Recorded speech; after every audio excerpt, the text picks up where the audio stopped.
In the isolated village of Darnwick, surrounded by crooked trees and a mist that seemed to breathe, there lived a midwife named Eleanor Graves, who was known for her kindness, but feared for her connection to the old ways.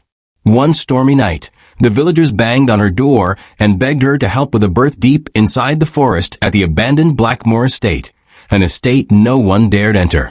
Still, Eleanor followed, guided by frantic whispers. "The woman is dying, the child is coming." When Eleanor entered the decaying mansion, she found a pale young woman lying on a dusty bed, her eyes wide with terror, her skin as cold as winter stone. Eleanor tried to comfort her, but the woman choked out a warning with her last breaths. "Don't look into his eyes. Whatever happens, don't let him cry." Moments later, she died, and her child was born into a world that instantly seemed to recoil. The baby had eyes darker than night, a stare too aware for a newborn, and an eerie silence that felt intentional. Eleanor wrapped him quickly and carried him back to the village, refusing to leave him alone in the place he came from. She named him Isaac. Isaac grew fast, too fast. By the age of 6 months, he could walk. At 1 year, he whispered full sentences at night when everyone else slept. Animals avoided him. Candles flickered violently when he entered rooms, and the village priest, Father Alden, insisted he felt something ancient clinging to the child's soul. Villagers wanted Isaac banished, but Eleanor refused. She raised him like her own, but the boy was drawn to strange places, old graveyards, burnt chapels, the lake where a witch was said to have drowned centuries ago.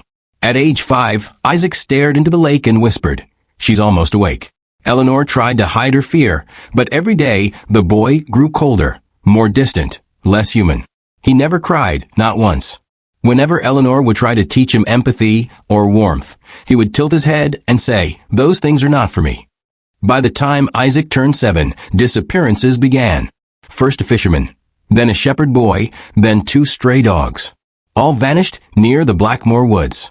Father Alden warned Eleanor that the child was a vessel for something unholy, a prophecy reborn. Eleanor refused to believe it, until the night she caught Isaac in the forest at midnight, standing in a circle of whispering shadows. They moved around him like living smoke. When she screamed his name, the shadows scattered, and Isaac simply turned and said, "They come to me because they know me."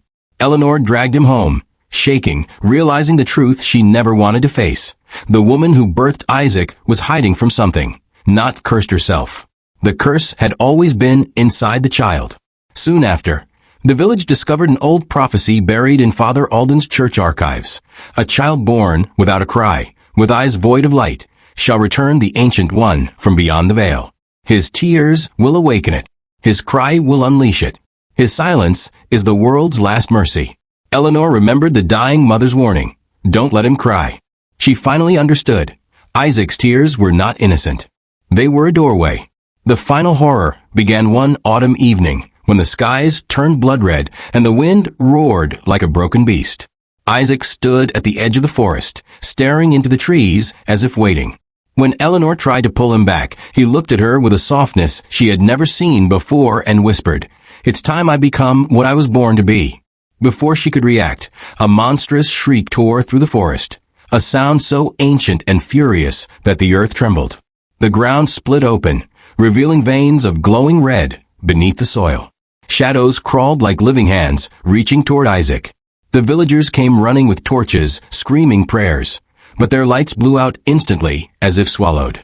Isaac stepped into the rift forming at his feet, and for the first time in 7 years he cried. The moment his tear hit the ground, the forest erupted. Trees twisted into spirals, birds fell dead from the sky, and a massive shape began rising from the darkness. A creature with no form, no face, only the suggestion of claws and 1,000 whispering voices.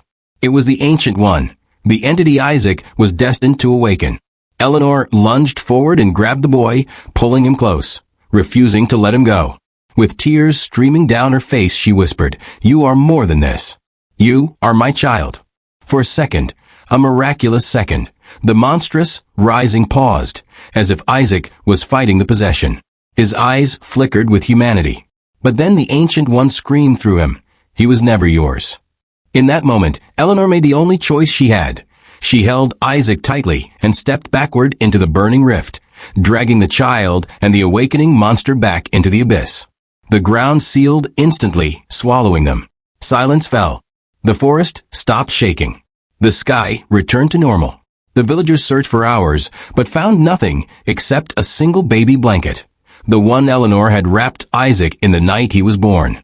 Years later, the Blackmoor woods grew quiet again, but sometimes, late at night, mothers in the village heard a faint cry carried by the wind.